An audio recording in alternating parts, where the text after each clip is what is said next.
When I watch a film, I do so in the hope that its subject matter is going to make me, I don't know, overanalyze it to the point where I need to write film essays such as these to make some kind of sense of it all. Sometimes a film catches my eye, and I can't explain exactly what it is that is pulling me towards it. For this one, it was partially the cast, but mainly the title. What's Eating Gilbert Grape?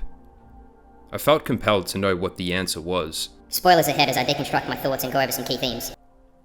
The short answer is a lot is eating Gilbert Grape. He lives in a small town with his family in a home that is falling apart, where Gilbert has been the man of the house since the death of his father 17 years prior to the story beginning. He's in charge of maintaining the house's repairs, although its poor condition stands as a physical embodiment of the unresolved trauma the Grape family is still living through. You see, with Mama, there's no nice way to break it to you. His mother hasn't left the house in 7 years and has become obese over this time, with her supposed girth and absence making her something like a town myth. It's really amazing. I mean, how small it looks from here, considering the girth of what's inside of it. Hey! That wasn't nice. Gilbert loves his family, but also carries a resent for the situation he's in. He's ashamed of his mother, and shares caring duties for his intellectually disabled brother, Arnie, with his sisters. We are reminded numerous times Arnie has lived long past his life expectancy. Gilbert often neglects his own wants. He doesn't really consider his future. Okay, what do you want? Faster. Okay. I want a new thing. Gilbert isn't in the habit of saying what's really on his mind, as the family's been conditioned that way. He runs the risk of upsetting his mother in a household that never learned to regulate emotions, and chaos ensues anytime the frail order is disrupted. The children are forced to watch their mother slowly deteriorate, poor decision after poor decision.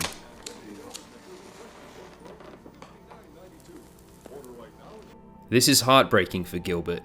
He doesn't want to enable the behavior, but he also feels a duty to care for his mother.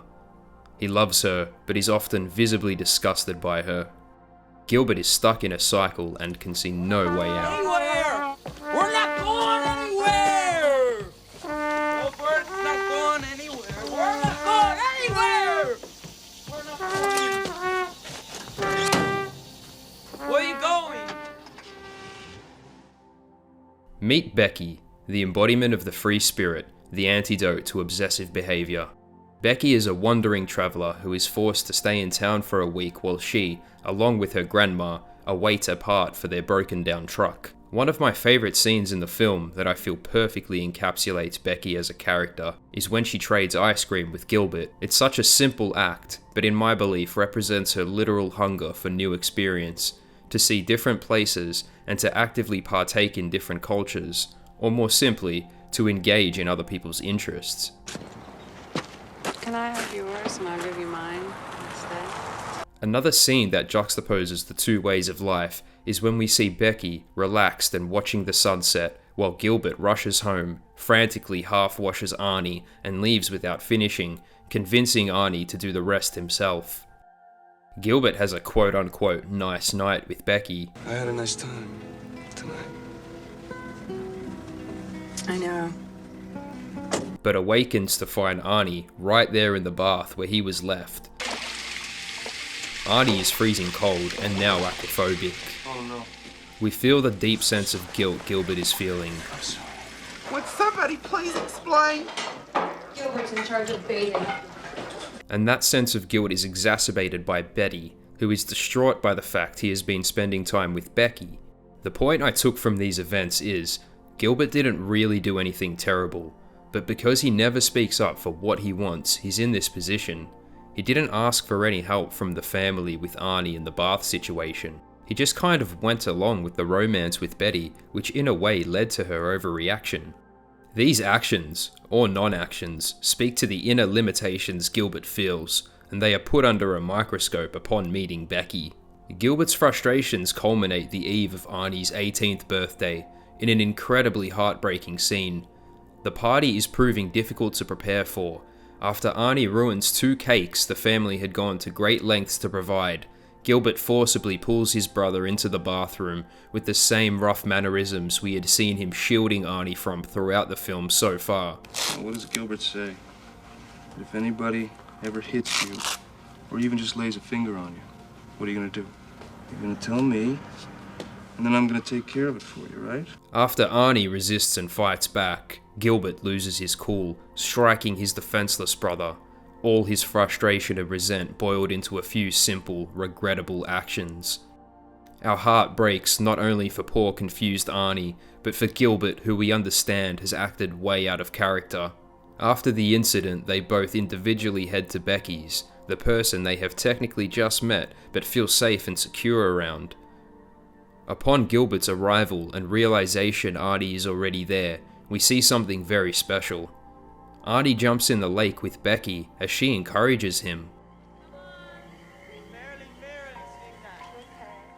All Gilbert's shortcomings are brought to the surface. He has a realization. In order to be there for his family, he needs to be there for himself too. Becky, through her patience, her kindness, shows Gilbert how to see the beauty in this situation.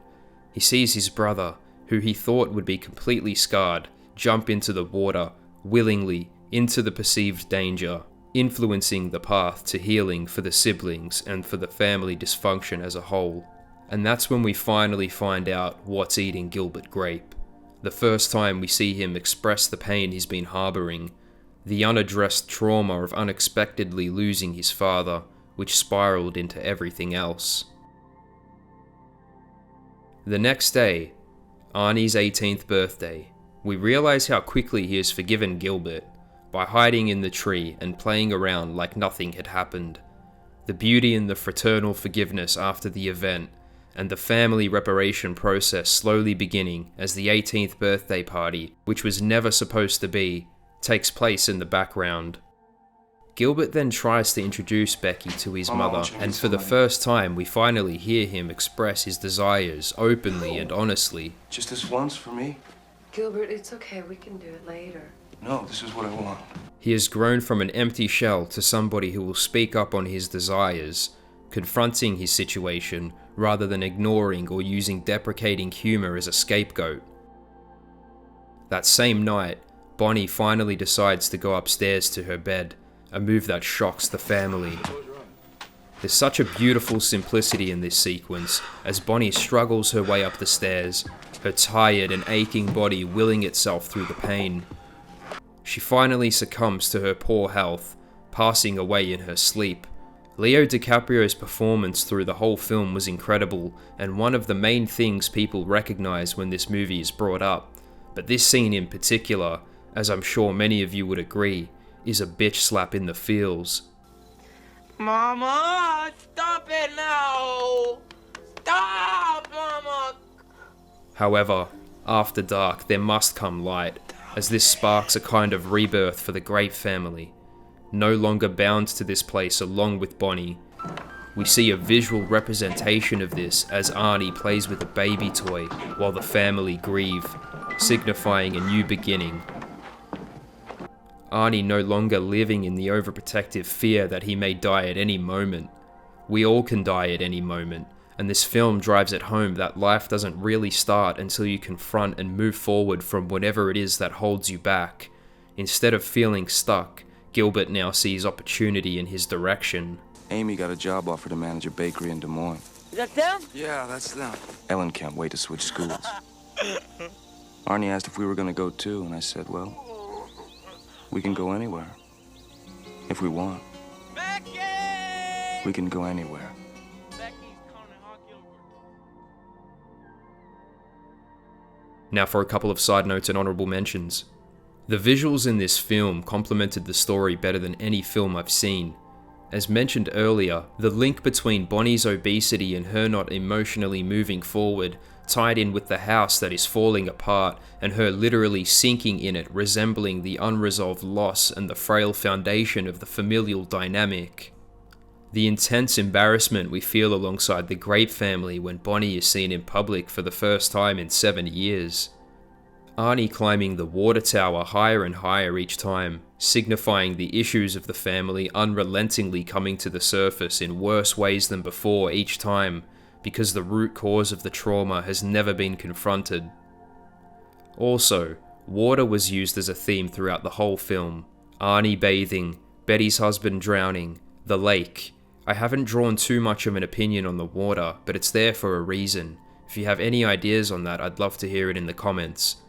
What's Eating Gilbert Grape is a simple narrative set in a small town where nothing ever happens. It's a town where nothing much ever happens. And nothing much ever will. Yet it's layered with the nuanced depth in its character relationships to explore themes of family dysfunction and trauma. The incredible acting by everybody involved and an absolute standout performance by Leo allows the viewer to truly invest in and empathize with the situation. The ending sequences produce the waterworks for me like I haven't experienced before in a film. I genuinely wept. So I guess I got a whole lot more than I emotionally bargained for in the best way possible when I decided to watch the film. A coming-of-age story that ends with hope. Hope that we can overcome. Hope that we move forward. Hope that we grow through the pain.